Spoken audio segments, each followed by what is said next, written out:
Hello दोस्त, नमस्कार। मैं Sujit, math thresher Sujit YouTube channel में आप सभी का स्वागत करता हूं। तो हम पिछला वीडियो में मेंसुरेशन पढ़ रहे थे और मेंसुरेशन का हम अंतिम वीडियो समाप्त किए थे। अब हम नेक्स्ट चैप्टर पढ़ेंगे जिसका नाम है प्रॉफिट और लॉस। उसे हिंदी में लाभ या हानि कहा जाता है। तो आइए हम लाभ हानि को देखिए कितना आसान तरीके से पढ़ेंगे। आपको ज़्यादा फार्मूला की कोई ज़रूरत नहीं होगी। थोड़ा बहुत एक दो फार्मूला आपको हम देंगे, वो याद हो जाएगा मैथ बनाते बनाते। ठीक है दोस्त, तो चलिए शुरू करते हैं प्रॉफिट एंड लॉस।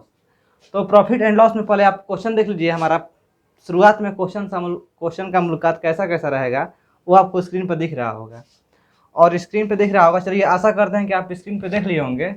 अगर आप हमारे टेलीग्राम ग्रुप से नहीं जुड़े हैं तो पहले नीचे डिस्क्रिप्शन में लिंक दिया हुआ है, जाकर जुड़ सकते हैं और उसमें किसी भी प्रकार का मैथ पूछ सकते हैं। ठीक है दोस्त, चलिए तो शुरू करते हैं। क्वेश्चन नंबर एक में बोला है कि एक वस्तु को 15% छूट देने के पश्चात 4777 में बेचा गया है, तो वस्तु का अंकित मूल्य क्या होगा। देखिए दोस्त, जो पूछता है ना उसको हम 100 मान लेते हैं, यानी कि 100% मान लेते हैं। मान लीजिए अंकित मूल्य। अंकित मूल्य कहने का मतलब होता है मार्क प्राइस। कोई मान लीजिए थैला है और इस पर मार्क प्राइस दे दिया है कि 100 रुपया है। ठीक है, बोला कि अब इसको 100% है। अब इसमें बोला कि अगर 15% छूट देंगे दोस्त तो कितना का हो जाएगा, 85% का हो जाएगा।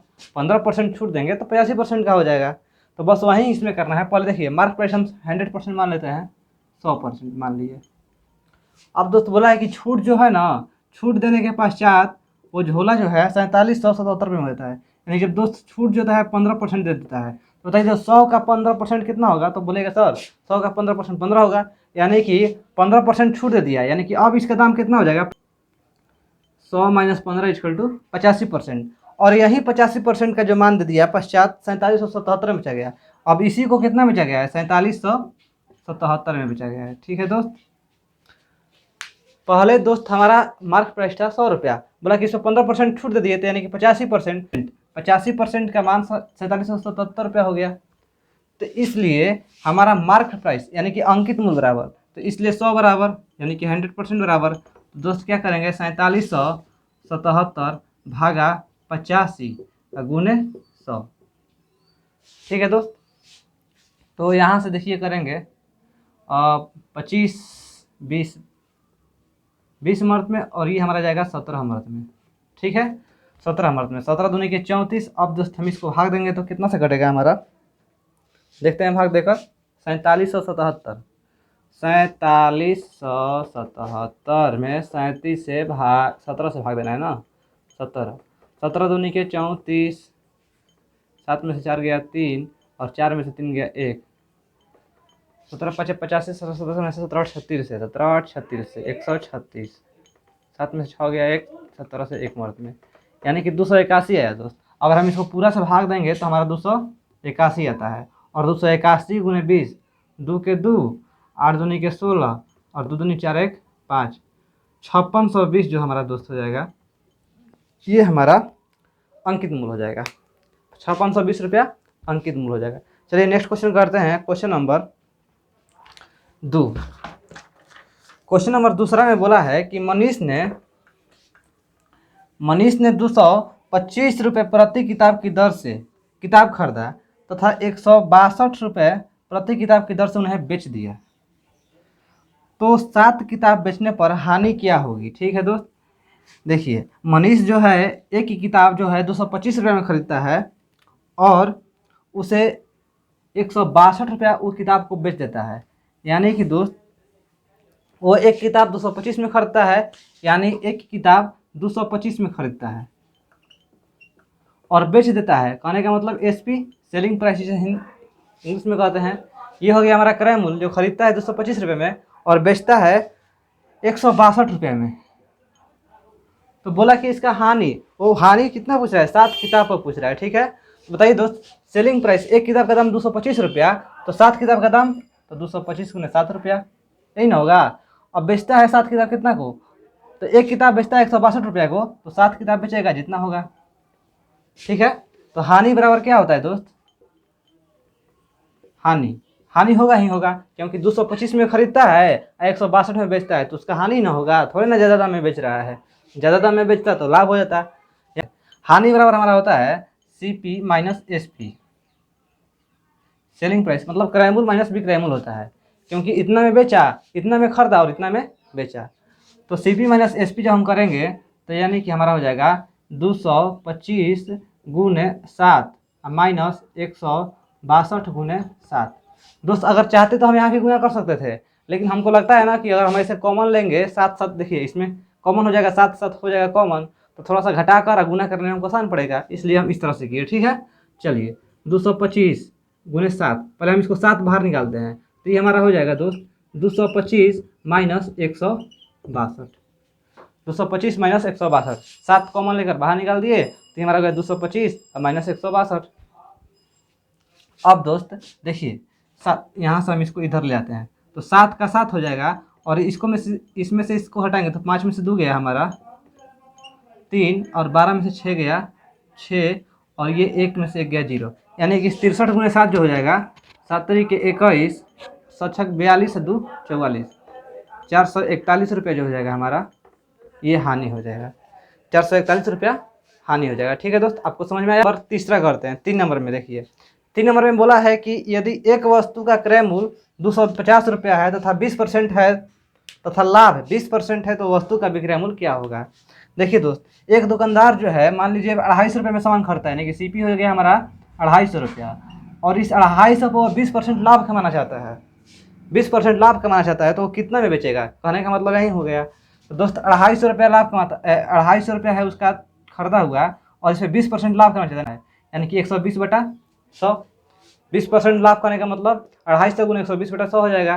तो यहाँ से देखिए 1 0 से 1 0 कैंसिल, और 1 0 से 1 0 कैंसिल, और ये हमारा हो जाएगा 12 5 60, 12 दूनी 24 6 30, 300 रुपया जो हो, 300 रुपया को अगर बेचेगा, सेलिंग प्राइस 300 रुपये में बेचेगा, तो उसको कितना लाभ होगा, 20% लाभ होगा। तो 250 पर 20% निकाल दिए, 250 गुना 120/100 इक्वल टू 300 रुपया। ठीक है, चलिए अब नेक्स्ट क्वेश्चन करते हैं, क्वेश्चन नंबर 4 में बोला है कि यदि मनोज 486 रुपये में 324 टॉफियाँ खरीदता है, मनोज जो है 486 रुपये में 324 टॉफियाँ खरीदता है, तो 50% लाभ कमाने के लिए उसे 90 रुपये में कितनी टॉफियाँ बेचनी चाहिए। तो देखिए दोस्त, क्वेश्चन में बोला है कि 486 रुपये में कितना टॉफी बेच रहा है, तो 486 रुपये में वो बेच रहा है 324 टॉफी, 324 टॉफी बेच रहा है। ठीक है दोस्त, और इस 486 रुपये पर कितना लाभ कमाना चाहता है, 50% लाभ कमाना चाहता है, 50% हमारा लाभ कमाना चाहता है। तो देखिए पहले 486 का अगर हम 50% करेंगे, 486 का 50% लाभ कमाना चाहता है ना, हमने 486 और गुने 150 भागा 100, तो 50 3 150 और 50 दूनी के 100, और ये हमारा कटेगा 2 से, 2 दूनी के 4, 2 चौक के 8, 2 3 6। अब देखिए दोस्तों, 3 के 9 और 4 3 12 और 3 दूनी 6 1 7, 729 रुपये में, यानी कि 486 रुपये में 324 टॉफी खरीदा और 729 रुपये में 324 टॉफी को बेचेगा, तब उसका लाभ जो होगा 50% होगा, यही हो गया अर्थ। तो बोला कि 90 रुपये में कितने 90 रुपये में अगर ₹90 में टॉफियाँ कितनी होगी, ₹90 में टॉफियाँ कितनी बेचना पड़ेगा, ये नहीं बोला है कि ₹90 में टॉफी कितनी बेचनी पड़ेगी। तो देखिए दोस्त, चूँकि 729 रुपये में उसको कितना टॉफियाँ बेचना पड़ रहा है, 729 रुपया में 324 टॉफी, तो इसलिए 90 रुपये में कितना बेचना पड़ेगा, तो बोलेगा सर 324 भागा 729 गुने 90, यही ना होगा। 729 रुपये में 324 टॉफी बेच रहा है, तब ना 50% लाभ हो रहा है, तो इसलिए 90 रुपये में कितना टॉफी बेचेगा, तो इसको हम हल करेंगे। ठीक है दोस्त, देखिए लगता है ये 9 से कटेगा, 9 8 72 और 1 81 मर्द में कटा 9 से। अब यहाँ से ये कुछ कटेगा क्या, तो देखते हैं। और ये हमारा देखिए दोस्त यहाँ 10 बचा हुआ है। ठीक है, चलिए हम इसको पूरा को काट के यहाँ पर 10 लिख देते हैं, 9 10 में 90 पूरा काट के 10 लिख दिए। अब ये हमारा हो जाएगा 29 27 और 9 6 का 54, 9 से ये 36 मर्द में कटेगा, ये 9 से कटेगा, और 9 4 के 36, यानी कि 4 गुने 10 इक्वल टू 40 रुपये, 40 टॉफी, सॉरी 40 टॉफी। तो ये जो दोस्त हमारा हो गया 90 रुपये में कितना टॉफी उसको बेचना पड़ेगा, तो 40 टॉफी बेचना पड़ेगा। तो इस तरह से हमारा हो गया आंसर। चलिए नेक्स्ट क्वेश्चन करते हैं, question number 5। Question number 5। Question number 5 में बोला है दोस्त कि एक दुकानदार 20% की छूट देने के पश्चात 36% लाभ कमाना चाहता है, तो अंकित मूल्य क्रय मूल्य से कितना प्रतिशत अधिक है। देखिए दोस्त, इसको हम एक सिंपल तरीका बता देते हैं और इसका एक हम थोड़ा सा बेसिक बता देंगे। पहले आप सिंपल तरीका देखिए, ये रहा हमारा सीपी जिसे हम क्रय मूल्य कहते हैं, और ये रहा हमारा एमपी जिसे हम अंकित मूल्य कहते हैं। तो दोस्त देख, दुकानदार 20% की छूट दिया। मान लीजिए 100 का सामान था और इस पर 20% छूट देता है, तो यानी कि 100 माइनस 20 इक्वल टू 80, यानी कि 80 हो गया। ठीक है दोस्त, ये आपको एक इसको हम थोड़ा सा देखिए, इसका जो फार्मूला होता है ना, सीपी बराबर 100 माइनस प्लस माइनस 20% होता है। ठीक है, आपको फार्मूला याद करने की जरूरत नहीं है, हम इसी से बता दे रहे हैं। ठीक है, तो देखिए 100 का मान तो सीपी कितना में हो गया, तो 100 माइनस 20 इक्वल टू 80। अब दोस्त बोल रहा है कि वह 36% लाभ कमा रहा है, यानी कि पहले 100 था, अब हो गया उसका मार्क प्राइस 136। तो 100 प्लस 36 इक्वल टू 136। तो दोस्त बोला कि तो बोला कि अंकित मूल्य क्रय मूल्य से कितना प्रतिशत अधिक है। ये रहा हमारा क्रय मूल्य, ये रहा हमारा अंकित मूल्य। अब हम इसको परसेंटेज निकाल देते हैं। तो देखिए दोस्त, अधिक कम, परसेंटेज अधिक या कम जो भी होगा, पहले हम देखिए परसेंटेज अधिक ही होगा क्योंकि मार्क प्राइस जो है अधिक है। तो देखिए दोस्त, इसको हटाएंगे तो यानी कि 6 में से 0 गया 6, 13 में से 8 गया 5, 56। अंकित मूल्य क्रय मूल्य से कितना अधिक, तो 56 तो अधिक है। परसेंटेज बोला है किससे, किससे बोला है, तो अंकित मूल्य क्रय मूल्य से, क्रय मूल्य से। तो क्रय मूल्य ये है हमारा, तो 56 भागा 80 गुने 100, ये हमारा 20 पाँचे 100 और 20 चौके 80। ये 4 से कटेगा 4 और 4 चौके 16, 14 चौके 56, यानी कि 14,570 जो रुपया हो गया। 70% जो है ये हमारा अंकित मूल्य क्रय मूल्य से अधिक है। 70% कितना अधिक है, 70%। ये तो हो गया दोस्त हमारा इसको एकदम सिंपल तरीका से हल करने के लिए। आइए देखिए हम इसको तरीका से किस तरह से हल करेंगे। ठीक है, चलिए तो देखिए पहले आप हम यहाँ पर हम लिख दे रहे हैं सीपी और ये हमारा एमपी जिसे हम अंकित मूल्य कहेंगे, इसको क्रय मूल्य कहते हैं, और ये हमारा एसपी हो गया जिसे हम विक्रय मूल्य कहते हैं। ठीक है दोस्त, अगर दोस्त हम 100 सीपी को 100 मान लेते हैं, मतलब सामान हमने खरीदा 100 रुपये में, और दोस्त बोला है कि वह मार्केट प्राइस पर 36% लाभ कमाता है। मतलब देखिए 36% लाभ कमाता है, 36% लाभ कमाता है। अगर दोस्त 100 का खरीदेगा और इस पर 36 रुपया बढ़ा कर बेचेगा तभी ना 36% लाभ कमाएगा, यानी कि यहाँ से 36% लाभ हो गया, यानी कि इसको 36 में वो क्या करेगा, बेचेगा। 100 का खरीदा 136 में बेचा तब ना 36% लाभ होगा। ठीक है दोस्त, तो दोस्त बोला कि और इसमें बोला है कि 20% छूट देता है, तो किस पे भाई, तो 20% इस पे ना छूट देता है, यानी कि मार्केट प्राइस पे हमारा 20% छूट दे दिया, मार्केट प्राइस पे 20% छूट दे दिया। 20% छूट दिया तब 136 आया है, यानी कि यहाँ जो मान होगा हमारा 136 से क्या होगा, ज़्यादा होगा, ज़्यादा होगा। तो इसलिए दोस्त देखिए हम मार्केट प्राइस किस तरह से निकालेंगे, तो 136 गुने छूट कितना दिया है दोस्त, तो 20% दिया है ना, 20% दिया है, यानी कि 100 भागा 80, 100 भागा 80। ताकि देखिए 136 यहाँ हमको ऐसे ही पता चल रहा है कि यहाँ पर हमको ज़्यादा लाना है, तो इसलिए हम ऊपर 100 किए और नीचे 80। ठीक है, अगर यहाँ पर हमको अगर इससे इसको निकालना रहता तो भागा ऊपर 80 नीचे 100 करते। ठीक है, तो देखिए 100 छूट कितना दिया है, 20%, यानी कि 80। तो मार्क प्राइस हमारा निकल जाएगा। तो देखिए 20 पाँचे 100 और 20 चौके 80 और चरती यहीं 12, 4 चौके 16, यानी कि 170 रुपये जो हो गया हमारा ये मार्क प्राइस है। 170 रुपया ये मार्क प्राइस है। बोला ना लास्ट में कि अंकित मूल्य क्रय मूल्य से कितना प्रतिशत अधिक है, तो ये रहा हमारा अंकित मूल्य 170 रुपया और ये रहा हमारा क्रय मूल्य 100 रुपया। तो कितना अधिक है दोस्त, तो बोलिएगा सर 70% अधिक है। देखने में ही लग रहा है, ये 100 का माल है, ये 170 का है, 70% अधिक है। तो चलिए, तो ये रहा हमारा, इस तरह से हम इसको हल करेंगे। ठीक है, दो तरीका आपको बता दिए, अब जिसको जैसा मन आप वैसा हल कर सकते हैं। देखिए दोस्त, अब नेक्स्ट क्वेश्चन करते हैं, क्वेश्चन नंबर 6।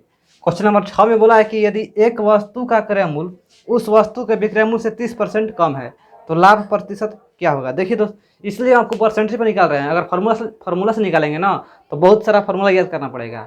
लाभ बराबर हानि बराबर विक्रय मूल्य बराबर मतलब बहुत सारा, मत पूछिए कितना बराबर। तो हम इसको एकदम परसेंटेज एकदम सिंपल तरीके से हल कर दे रहे हैं।